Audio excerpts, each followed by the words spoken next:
Working as an investigative journalist over the last decade, my work has pushed me to host a radio show, write books, and produce numerous documentaries about the realities of child trafficking, the dangers of technology, and indigenous struggles.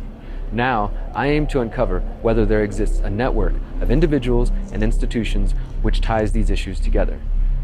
Many researchers posit the existence of an international cartel which covertly manipulates world events for their own benefit. Are these claims simply fantasy and paranoid delusion, or is there truly an agenda to manipulate humanity to the demands of the pyramid of power?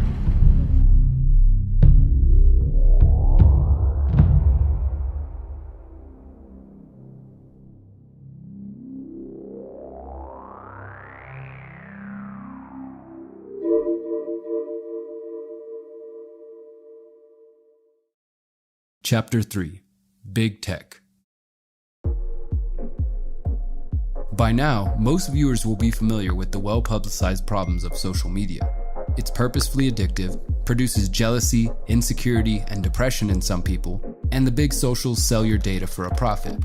Despite the growing awareness of these problems, companies like Facebook, Twitter, Instagram, and YouTube are still some of the most widely used platforms in the world. Billions of people download these apps and use them to stay informed about the world, or so they believe. While these issues are absolutely worrisome, they are not the only issues we should be concerned about. To understand the role social media plays in the pyramid of power, we need to understand the origins of social media.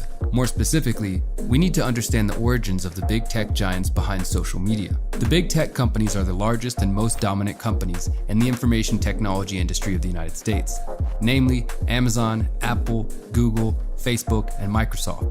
Alternatively, there are other labels such as FANG, which refers to the 5 prominent American tech companies: Facebook, Amazon, Apple, Netflix, and Google, or Alphabet Inc., Google's parent company. The point is that these companies dominate information technology in most of the world and shape the direction of the various markets they operate in. Amazon dominates the e-commerce online sales market, as well as AI smart assistants and smart speakers. Apple and Google share a monopoly on cell phones. Google, of course, claims the title of leading online search engine for most of the world, as well as top video sharing with YouTube and top online mapping and navigation with Google Maps. Microsoft dominates the operating systems market, shares the cloud computing market with Amazon, and is highly influential in the video game industry via their Xbox system. Facebook is known for being one of the top 3 companies in digital advertising, which they gain through their social networks. They also dominate image sharing with Instagram and messaging with WhatsApp and Facebook Messenger. In fact, big tech's growth in wealth and influence over the last decade has surpassed the wealth and influence of the big media companies we covered in Chapter 2. So where did these companies come from, and are they influencing our world for ill or for good? The basic narrative we are told is that the big tech companies were started by brilliant men, mostly in California, in the area now commonly known as Silicon Valley. Through their hard work and determination, these companies were able to rise from the garages and college dorms to become the giants we know them as today. There's just one problem.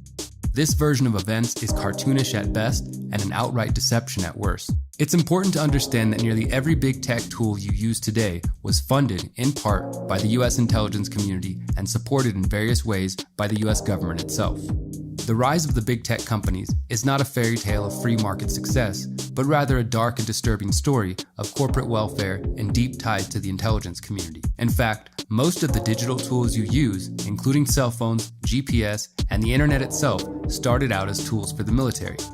These tools were designed by the US Department of Defense under the direction of the Defense Advanced Research Project Agency, or DARPA, the Big Tech Intelligence Complex. What we know as the internet, or the World Wide Web, was first developed by the military as the ARPANET. One of the best sources for the true origins of big tech is the book Surveillance Valley by researcher Yasha Levine. In his groundbreaking book, Levine outlines the role that the military and intelligence apparatus played in advancing these tools from being used exclusively by the military to being used by millions of people around the world. Back then, people understood what this technology was about. Going back to as early as 1969, which is the first year that the ARPANET was turned on. So the ARPANET was turned on in 1969. That same year, there was huge protest in MIT against the ARPANET. And there were these pamphlets and booklets passed out on campus talking about the ARPANET as the beginning of this surveillance network that was going to allow what they called Washington's policemen to better manage the world and to control the world. And so it was obvious to people almost half a century ago what this network was, and we've sort of lost it. It had been really successfully rebranded starting in the 1980s and 1990s into something utopian, whereas it wasn't that before. In 2017, a former director of the National Science Foundation shed more light when he published an article exploring the true founding of Google. Quote, "The research arms of the CIA and NSA hoped that the best computer science minds in academia could identify what they called birds of a feather. Just as geese fly together in large V-shapes or flocks of sparrows make sudden movements together in harmony, they predicted that like-minded groups of humans would move together online. Their research aim was to track digital fingerprints inside the rapidly expanding global information network, which was then known as the World Wide Web. Could an entire world of digital information be organized so that requests humans made inside such a network might be tracked and sorted? Could their queries be linked and ranked in order of importance? Could birds of a feather be identified inside this sea of information so that communities and groups could be tracked in an organized way?" Jeff Nesbitt goes on to describe how Sergey Brin and Larry Page, the ostensible founders of Google, were originally funded through, quote, "through an unclassified, highly compartmentalized program that was managed for the CIA and the NSA by large military and intelligence contractors. It was called the Massive Digital Data Systems Project." Eventually, the research by Brin and Page under these grants became the heart of Google's search engine. Nesbitt writes, quote, "The intelligence community, however, saw a slightly different benefit in their research. Could the network be organized so efficiently that individual users could be uniquely identified and tracked?"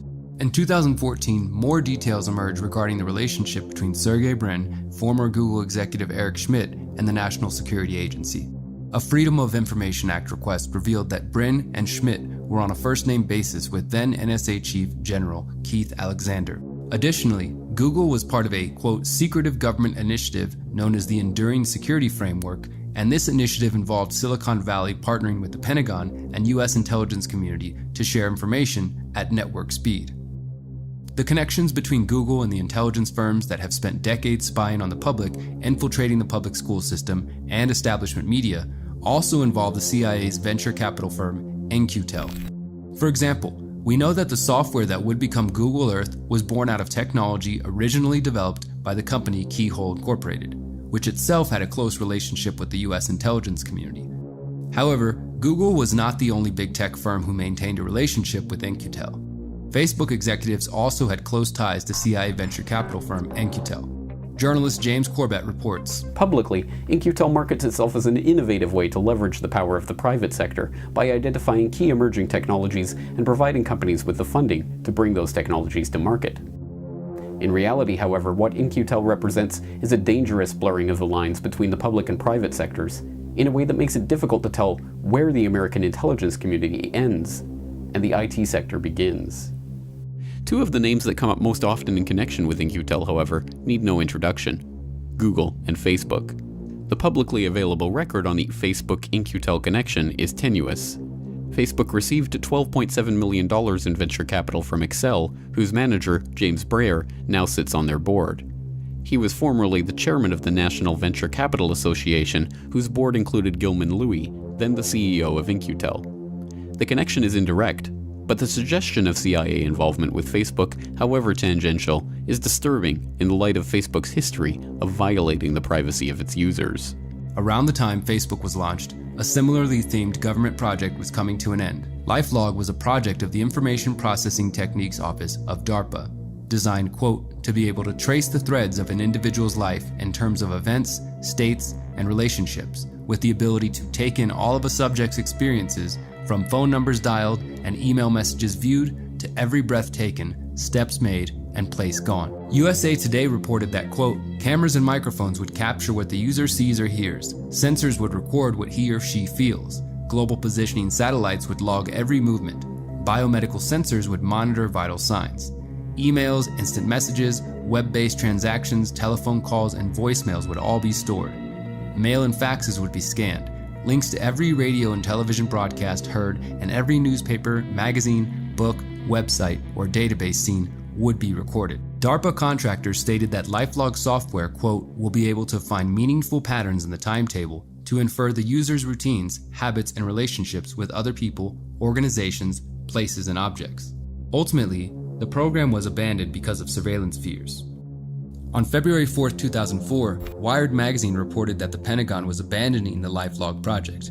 Ironically, this is the exact day that Mark Zuckerberg launched his first iteration of Facebook.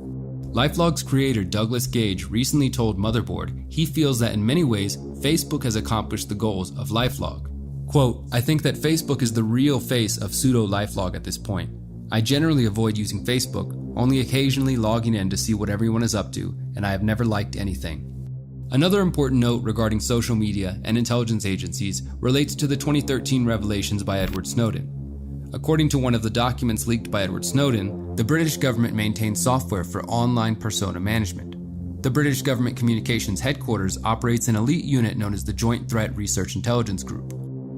The documents outline tactics employed by the agency, including ways to manipulate public opinion, understand human thinking and behavior, and encourage conformity. One of the reports from 2011 outlines J-Trig's tactics, including uploading YouTube videos containing persuasive communications, starting Facebook groups and Twitter accounts, and creating fake online personalities and supporters to, quote, discredit, promote distrust, dissuade, deter, delay, or disrupt. The unit used social media campaigns to encourage and foster obedience and conformity. The British intelligence and the US intelligence community both desire to promote obedience and conformity within the public. They use social media to keep the public propagandized, distracted, misinformed, and fighting amongst themselves. We could go on to detail the intelligence connections and partnerships between Facebook, Apple, Google, and Amazon, but the point is that the origins of the big tech firms which control information technology are much different from what is promoted in the mainstream. These companies have directly and indirectly benefited from the financial investments of the US military and intelligence sectors. They have also shown a willingness to share user data with law enforcement. These big tech firms are also furthering the all-pervasive surveillance state. Not only are Google, Facebook, Microsoft, Apple, and Amazon tracking your habits on and offline, they are profiting from that knowledge. With the growth of AI smart assistants and speakers like Amazon Echo, Google's Nest, Apple's Siri, and other devices, millions of people around the world are welcoming the surveillance state into their homes. Amazon is well known for their online marketplace, but less people are aware that the big tech firm has been developing facial recognition software called Rekognition. Amazon has marketed the facial recognition tools to police departments in the United States, claiming that the software will allow real-time surveillance using body cameras. In 2018, the Electronic Frontier Foundation, the American Civil Liberties Union, Human Rights Watch, the Freedom of the Press Foundation, and nearly 40 other organizations filed a lawsuit demanding that Amazon cease providing law enforcement access to surveillance technology. The EFF stated, "Amazon has been heavily marketing this tool, called Rekognition, to law enforcement, and it's already being used by agencies in Florida and Oregon. This system affords the government vast and dangerous surveillance powers, and it poses a threat to the privacy and freedom of communities across the country. That includes many of Amazon's own customers, who represent more than 75% of US online consumers." In 2020, Amazon was reportedly talking with the police department from Jackson, Mississippi, to connect their Ring doorbell cameras to a 24-hour surveillance center operated by the police. The Jackson Police Surveillance Center would conduct a 45-day pilot program to live stream the security cameras of participating residents, including a direct line to residents' Amazon Ring doorbell cameras. By June 2020, Amazon announced it was implementing a one-year moratorium on police use of Rekognition in response to the George Floyd protests. However, in February 2021, documents revealed that the Los Angeles Police Department had already used the Ring doorbell cameras to monitor activists.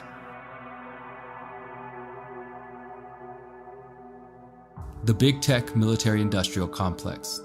In 2020, the public became aware of the true power wielded by the big tech companies that run the popular social media platforms.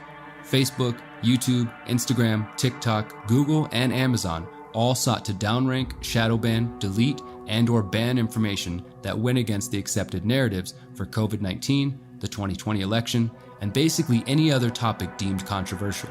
While many people chose to frame this attack on free expression as an attack on conservatives or the right wing, the reality is that prominent left-wing pages and channels also suffered the same fate because they also committed the cardinal sin of social media.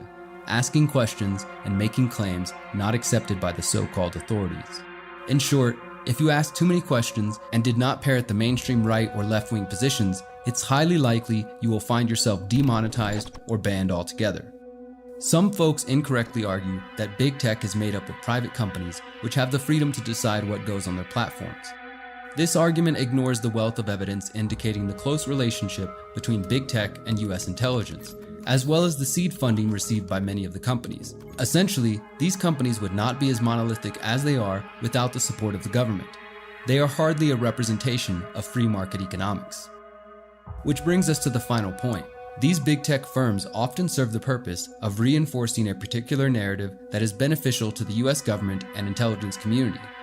It's no mistake that the pages and channels which have been removed have often been those which expose the US war machine, the violence of police, and overall, the lies of the US government. Although most of the public was unaware, the attacks on independent journalism and free voices began in earnest immediately after the election of Donald Trump in November 2016. The media began promoting story after story, claiming that government insiders had evidence that the Russians interfered with the US elections by propagating fake news stories that favored Trump and attacked Hillary Clinton.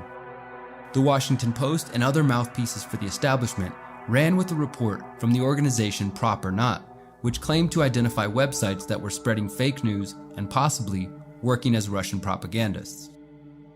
The list contained many well-known American alternative media sites, including Activist Post, Mint Press News, the Free Thought Project, and the Anti-Media. Although Trump popularized the fake news meme, it was very quickly used to demonize alternative and independent media who did not fall in line with the Russian narrative. The rise of the fake news meme had immediate repercussions for the alternative media. Many sites lost access to Google Ads for revenue generation, others were shadow banned on Facebook and Twitter, while others were cut off from payment processors like PayPal and Patreon. The relationship between the military-industrial complex and Facebook was made even more clear in May 2018 when Facebook announced a new partnership with the Atlantic Council, a think tank which officially claims to provide a forum for international political, business, and intellectual leaders. The social media giant said the partnership was aimed at preventing Facebook from, quote, being abused during elections. The press release promoted Facebook's effort to fight fake news by using artificial intelligence, as well as working with outside experts and governments. The Atlantic Council of the United States was established in 1961 to bolster support for international relations. Although not officially connected to the North Atlantic Treaty Organization, or NATO, the Atlantic Council has spent decades promoting causes and issues which are beneficial to NATO member states. In addition, the Atlantic Council is a member of the Atlantic Treaty Association, an umbrella organization which acts as a network facilitator in the Euro-Atlantic and beyond. The ATA works similarly to the Atlantic Council, bringing together political leaders, academics, military officials, journalists, and diplomats to promote values that are favorable to the NATO member states. Officially, ATA is independent of NATO, but the line between the two is razor thin. Essentially, the Atlantic Council is a think tank which can offer companies or nation states access to military officials, politicians, journalists, and diplomats to help them develop a plan to implement their strategy or vision. These strategies often involve getting NATO governments or industry insiders to make decisions they might not have made without a visit from the Atlantic Council team. This allows individuals or nations to push forth their ideas under the cover of hiring what appears to be a public relations agency, but what is actually selling access to high-profile individuals with power to affect public policy. Everyone from George H.W. Bush to Bill Clinton have spoken at or attended council events. Clearly, despite what Facebook says, this partnership will further align the goals of Facebook with the Western military-industrial complex. This was made evident in October 2018 when Facebook announced that they were unpublishing or purging over 500 pages and 200 accounts who were accused of spreading political spam. Several of these pages and writers were also removed from Twitter on the same day. In a blog post, Facebook wrote, "Today we're removing 559 pages and 251 accounts that have consistently broken our rules against spam and coordinated inauthentic behavior." Facebook states that the people behind this alleged spam, quote, create networks of pages using fake accounts or multiple accounts with the same name and post the same clickbait posts in dozens of Facebook groups. This action by Facebook became known as the Purge of 2018 and was only the first of many to come. With Facebook and other big tech firms developing a revolving door relationship between the military-industrial complex, it's highly likely that anti-establishment voices will continue to be stifled. Now that we understand the big tech firms are cartels of information technology with deep ties to the US intelligence community and military who sell their users' data and manipulate their emotions, it's time to figure out what we are going to do about these problems. Solutions. Better tech. The solutions for dealing with big tech are deceptively simple. Boycott them. It's as simple and difficult as that. If we each consciously choose to deny Facebook, Google, Amazon, Apple, and Microsoft our data and our money, we can limit the ways they affect our lives. So what does boycotting big tech look like? Let's start with social media. Right now, in this moment, you can choose to leave Facebook, Instagram, Snapchat, YouTube, TikTok, and Twitter. You can starve them of your data and instead choose to participate with and support companies that do not steal or sell your data or collaborate with the US military-industrial complex. There are better alternatives, including Float.app, Odyssey, Minds, Junto, PeerTube, Element, Matrix, and many others. These platforms don't have all the content you might be accustomed to seeing on the big tech sites, but the sooner we encourage people to exit from these platforms and support better alternatives, the sooner we will see the content we know and love. What about getting away from big tech email, storage, maps, and other digital services? Again, there are alternatives to each of these which do not share your data with advertisers or governments. We are including some helpful links in the transcript to this documentary for anyone who seeks this information. The simple fact is that you have to make an effort to get away from big tech. It will inevitably involve changes to your lifestyle and habits. When it comes to cell phones and computer operating systems, it can be a bit more difficult and expensive to find alternatives, but they do exist. The Linux operating system has been offering consumers a non-Microsoft experience for decades, and recent years have seen the growth of cell phones which do not have Google or Apple built in. Again, we have included some tips for those seeking to move beyond the big tech paradigm. Thankfully, there are also literally hundreds of thousands of developers working on decentralized technologies, including decentralized versions of the internet itself, which have the potential to free the people from the grips of big tech. With time, the people will have more options to choose from, and the monopolistic control of our digital lives will come to an end. For those interested in diving deeper into this topic, we recommend reading Surveillance Valley from Yasha Levine, as well as the 2017 investigation by Jeff Nesbitt. We also recommend watching the documentary The Secrets of Silicon Valley from the Corbett Report.